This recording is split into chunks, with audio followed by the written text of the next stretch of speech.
that they're changing my voice. One of the good things about the My Story playlist is you can hear various clips of me going back to stories that I've told already. And you can compare them and see how identical they are. You can see that I've been telling the truth the whole time. I'm not going to review this whole playlist all the time to make sure that it lines up. I'm just going to go by memory.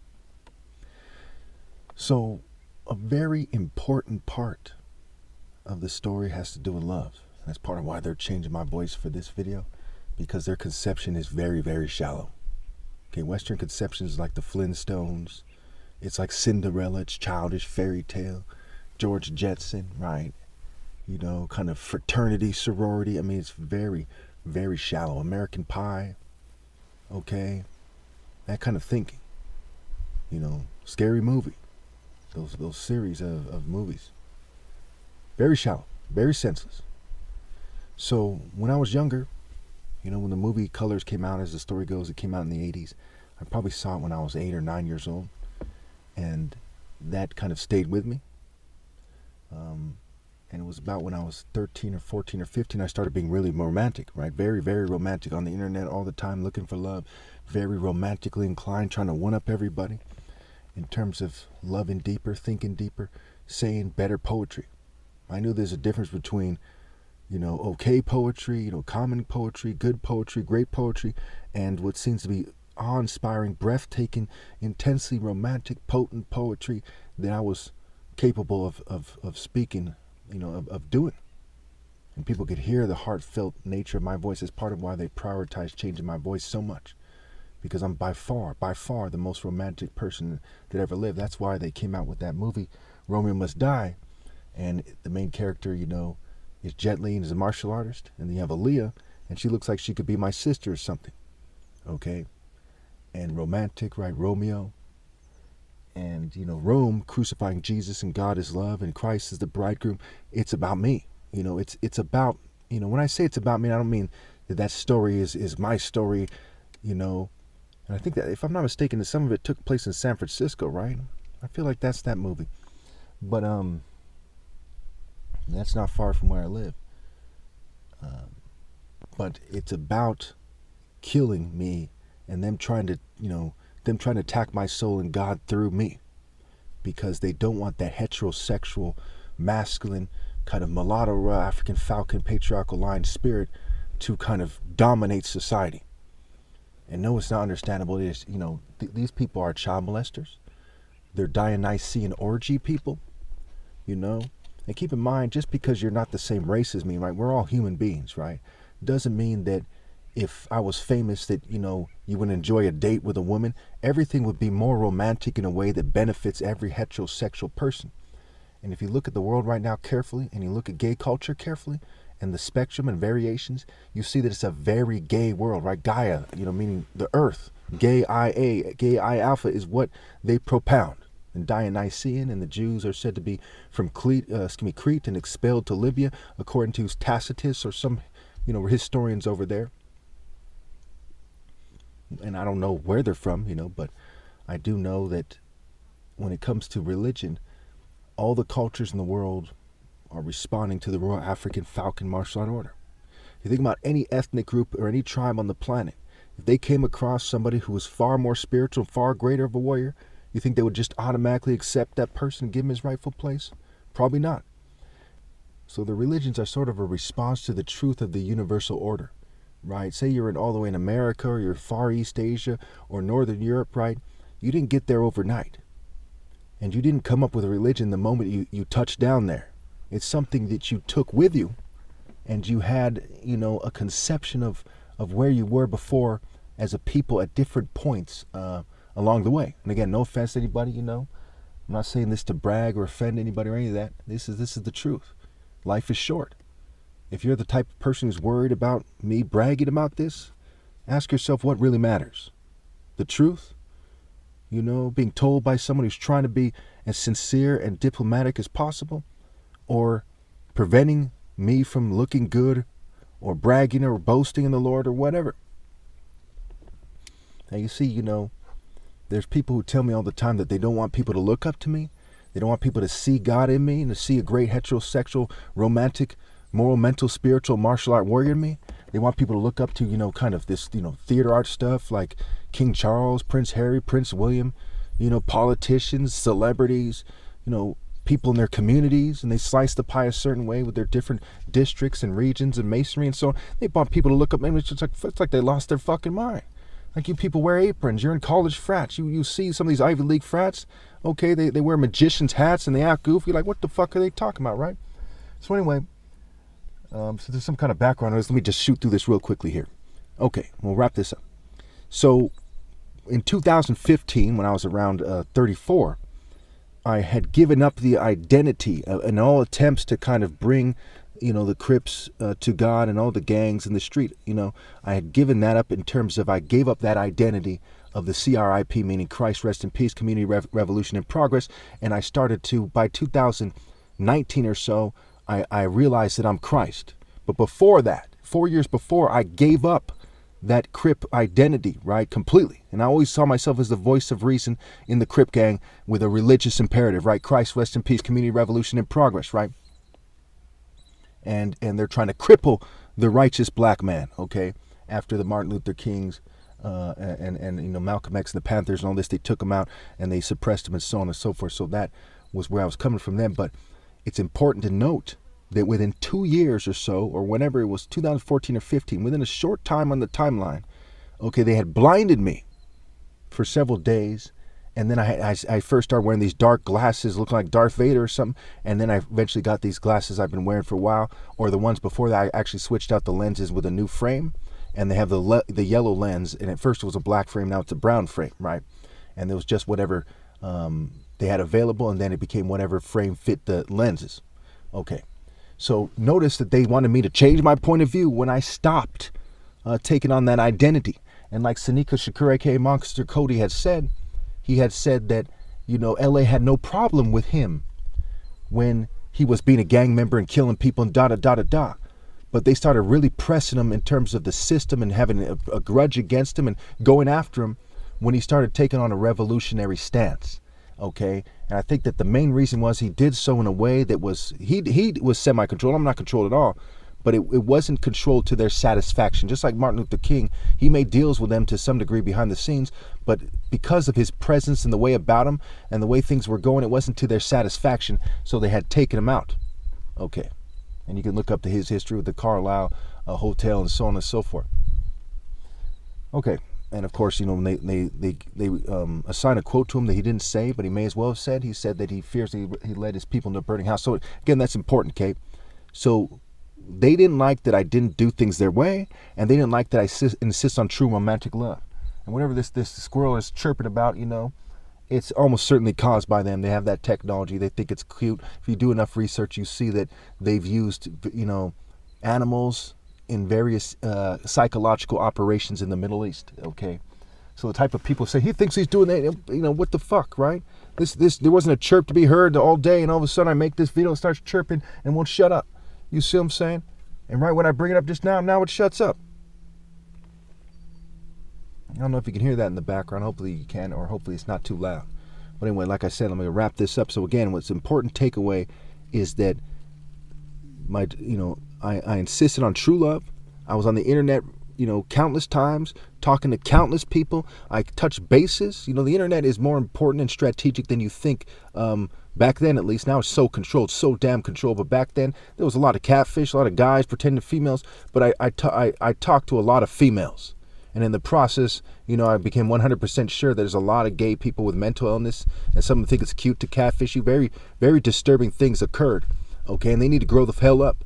They're probably, if the gay guys listening might be snickering right now, they need to grow up and stop being a gay clown. Gacy, the serial killer, gay, and C, the C of people and how they see things. Okay. Why do they accept the boundaries of Gacy and become some kind of a cult Dionysus clown? They need to grow up. You know what I mean? Some of us are mature enough to not think it's funny and to think that gays who catfish you have serious mental issues, and the LGBT community owes the heterosexual communities much more than that, much more than let these people run wild unchecked. And some people are just little punk ass kids that never grew up with some American Pie, scary movie look on their face, some kind of goofy, sucker nerd look on their face. Some bitch ass shit. Okay. Before I forget, I wanted to add that I was looking for true love. Okay. And for a woman to love me, so I can express my love in her, and so I could leave the risky lifestyle that I was in. And I was in that lifestyle to do God's work from the angle I perceive to be the wisest and the most appealing and the most suited for me. Again, the scripture is a play on words for Crips root. Get the picture, right? Inscription, okay? In Crips shun.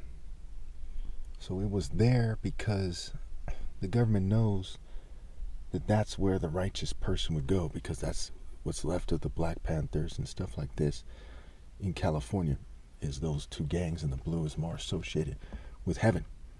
So when you're the son of a brain surgeon, you don't live in the hood, and you're saying, hey, which one can I pick? Which one should I reach out to? And those times were much different than they're depicting these days, and a lot of appeal to it. And the word appeal has app, right? Application. And the word lay in it. Okay.